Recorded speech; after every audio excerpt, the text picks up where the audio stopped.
రజనీకాంత్ అతిథి పాత్ర చేసినటువంటి సినిమా 'లాల్ సలం'. వాళ్ళ అమ్మాయే దానికి డైరెక్షన్ వహించింది. అలాగే అతిథి పాత్రలో 'కపిల్ దేవ్' నటించాడు. 'మన జీవిత రాజశేఖర్' ఉంది. మంచి సినిమానే ఆఫ్‌కోర్స్. కాకపోతే ఏంటంటే అది ఫ్లాప్ అయింది. అంటే కథలో కొంతమందికి ఎక్కలేదు. చిన్న చిన్న తప్పులు కూడా జరిగాయని ఆఫ్‌కోర్స్ ఆ డైరెక్టర్ కూడా ఒప్పుకుంది. ఇక అసలు విషయానికొస్తే దానిపైన ఇంకొక ప్రాబ్లమ్ ఏమొచ్చిందంటే వీళ్ళకి 21 డేస్ షూటింగ్ ఫుటేజ్ పోగొట్టుకున్నారంట వీళ్ళు. అంటే రీసెంట్‌లీ ఐశ్వర్య చెప్పింది. అంటే దానివల్ల అది ఉంటే మాత్రం సినిమా హిట్ అవుతదా అనేదేం లేదు. సినిమా హిట్, ఫ్లాప్ అనేది కథ మీద ఆధారపడినప్పటికీ వాళ్ళకంటే ఒక పెయిన్ ఉంటది కదా!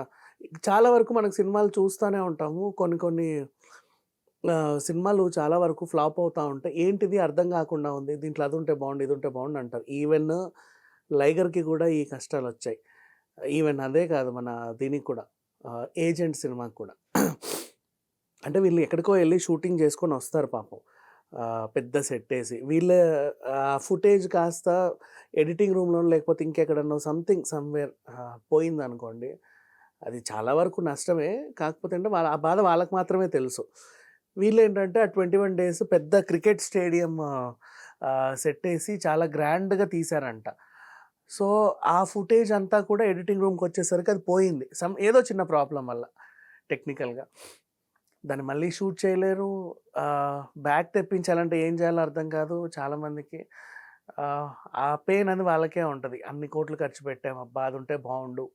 ఇలా పోయిందేంటి అని చెప్పేసి. సో, రీసెంట్‌లీ ఐశ్వర్య మాట చెప్పగానే చాలామందికి బాధేసింది. కొంతమంది అన్నారు, ఇదొక సింపతి డ్రామాలే అని. సినిమా రిలీజ్ అయిపోయింది. ఫ్లాప్ అయింది. అండ్ అందరూ దాని గురించి మాట్లాడుకున్నారు. మర్చిపోయారు గూడా ఆఫ్‌కోర్స్. ఇప్పుడు చెప్పాల్సిన అవసరం ఏం లేదు కదా! బట్ ఏదో సమ్ కైండ్ ఆఫ్ కొంతమందికి కొంత కొంత పెయిన్ ఉంటది. 10 మందికి తెలియాలనిపిస్తది.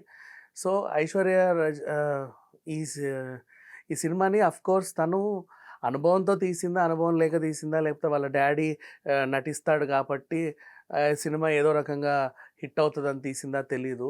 అది ఆవిడకే తెలుసు. విష్ణు విశాల్, విక్రాంత్ ఇద్దరు కలిసి నటించారు. మంచి సినిమా ఇది. భారీ అంచనాలతో వచ్చింది. దీనికి పోటీ గూడా ఏం లేకుండే. ఆ మధ్య కాలంలో అంటే 'జైలర్' సినిమా హిట్ అయిన తర్వాత రజనీకాంత్ నెక్స్ట్ సినిమా కాబట్టి అందరూ గూడా ఎంతో ఆసక్తిగా ఎదురు చూసారు ఈ సినిమా పైన. కాపోతే ఆయనకు ఉండేది కాస్తంత సేపే కానీ మొత్తం ఆయన ఫేస్‌నే ముందు పెట్టి సినిమాని నడిపించారు వీళ్ళు. ప్రమోషన్స్ అన్నీ గూడా. బట్ ఏదో బాక్స్ ఆఫీస్ దగ్గర బోల్తా పడింది. దానికి తోడు మూలిగే నక్క మీద తాటికాయ పడ్డట్లు ఇంకొక పెద్ద ప్రాబ్లమ్ ఏంటంటే, అసలు వాళ్ళకి సినిమాని అంటే గ్రాండ్‌గా చూపిద్దాం అనుకున్నా గూడా, దాంట్లో ఉన్న ఫుటేజ్ మిస్ అవ్వడం చేత ఆవిడ చాలా బాధపడింది. ఉంటది చాలామందికి అంటే ఇన్ని కోట్లు ఖర్చు పెట్టి 21 రోజులు అంటే ఒక పెద్ద షెడ్యూల్ అది. అంతమంది జూనియర్ ఆర్టిస్టులు, వాళ్ళ భోజనాలు, ఆ కాస్ట్యూమ్స్, డేట్స్ ఇవన్నీ గూడా అట్లా బూడిదలో పోసిన పన్నీర్ అయితే ఎవరికి మాత్రం బాధ ఉండదు. సో, ఇదైతే సింపతి డ్రామా కాదు.